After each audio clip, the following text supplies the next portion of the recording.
சிக்கனில் நிறைய ரெசிபிஸ் இருக்குது. அதில் ஒன்று தான் இன்றைக்கி பள்ளிப்பாளையம் சிக்கன் எப்படி பண்ணுறதுன்னு பார்ப்போம். இது நான் மண் சட்டியில் தான் பண்ண போகிறேன். இது பண்ணுறதுக்கு நான் 3 டேபிள் ஸ்பூன் நல்லெண்ணெய் சேர்த்துக்கிறேன். நல்லெண்ணெய் சேர்த்து பண்ணும்போது இந்த சிக்கன் ரொம்பவே டேஸ்ட்டாக இருக்கும். கண்டிப்பாக நீங்களும் அதே மாதிரி பண்ணுங்கள். இப்போ எண்ணெய் சூடாயிடுச்சு. 1 டீஸ்பூன் கடுகு நல்லா பொரிஞ்சோன்னே 2 கொத்து கருவேப்பிலை சேர்த்துக்கிறேன். இதுக்கு 30லேருந்து 40 சின்ன வெங்காயம் எடுத்திருக்கேன். நான் அதை கட் பண்ணாமல் அப்படியே சேர்த்து தான் வதக்க போகிறேன். இப்போ இது கூடவே ஒரு விரல் சைஸ் இஞ்சி 10 பல்லு பூண்டு தட்டி வச்சுருக்கேன். அதையும் இது கூட சேர்த்து வதக்கிக்கலாம். இந்த இஞ்சியும் பூண்டையும் அரைக்காமல் நம்ம இடித்து சேர்க்கும் போது தான் அதோட டேஸ்ட் ரொம்பவே சூப்பராக இருக்கும். அடுத்து ஒரு 10 வரமிளகாவை உள்ளே இருக்கிற விதையெல்லாம் ஃபுல்லாக எடுத்துகிட்டு இந்த மாதிரி குட்டி குட்டியாக கட் பண்ணிவிட்டு சேர்த்துக்கிறேன். இப்போ இந்த மிளகாவை நான் சின்ன வெங்காயத்தை கூட அந்த எண்ணெயிலேயே நல்லா வதக்கிப்போம். இப்போ இது கூட 1/4 டீஸ்பூன் மஞ்சத்தூள் ஆட் பண்ணிக்கிறேன். வேறு எந்த மசாலாவும் சேர்க்க போகிறதில்ல.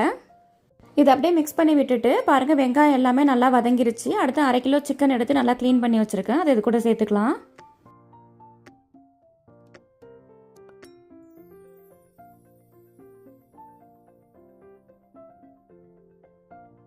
இது அப்படியே கலந்து விட்டுட்டு இதுக்கு தேவையான அளவு உப்பு சேர்த்துப்போம்.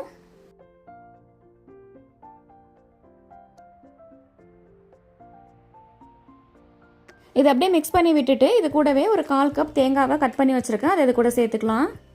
இந்த பள்ளிப்பாளையம் சிக்கனுக்கு விதை நீக்கின இந்த காஞ்ச மிளகாவும் தேங்காய் பல்லும் தான் மஸ்ட்டு. அதனால் உங்களுக்கு எவ்வளோ காரம் வேணுமோ அது தகுந்த மாதிரி நீங்கள் மிளகாவெலாம் அட்ஜஸ்ட் பண்ணி சேர்த்துங்க. தேங்காய் ஃப்ளேவர் அதிகமாக வேணும்னா நீங்கள் அதிகமாக கூட சேர்த்துக்கலாம். ஆல்ரெடி சிக்கன்லேயே தண்ணி விட்டுருக்கு. இன்னொரு 1/4 கிளாஸ் தண்ணி சேர்த்து மூடி போட்டு ஒரு 10 நிமிஷம் மீடியம் ஃப்ளேமில் வேக வச்சுப்போம்.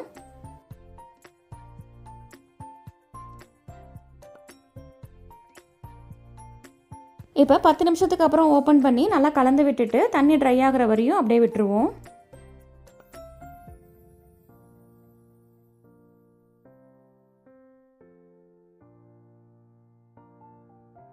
பாருங்கள், தண்ணி கொஞ்சம் கொஞ்சமாக சுண்டி வந்துட்டு சிக்கனும் நல்லா வெந்துருச்சு.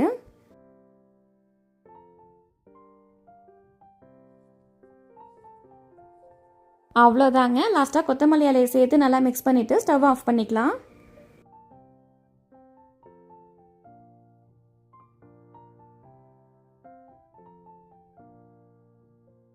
பாருங்கள், சூப்பரான பள்ளிப்பாளையம் சிக்கன் ரெடி ஆகிடுச்சு. நல்லா சுட சுட ஒயிட் ரைஸ் கூட மிளகு ரசம் வச்சு சைடில் இந்த பள்ளிப்பாளையம் சிக்கன் வச்சு சாப்பிட்டோம் அப்படின்னா டேஸ்ட் வேறு லெவலில் இருக்குங்க. கண்டிப்பாக நீங்களும் ட்ரை பண்ணுங்கள். வீடியோ பிடிச்சிருந்தா உங்கள் ஃப்ரெண்ட்ஸ் அண்ட் ஃபேமிலிக்கு ஷேர் பண்ணுங்கள். மறக்காமல் மிலாவின்ஸ் சேனலை சப்ஸ்கிரைப் பண்ணி சப்போர்ட் பண்ணுங்கள்.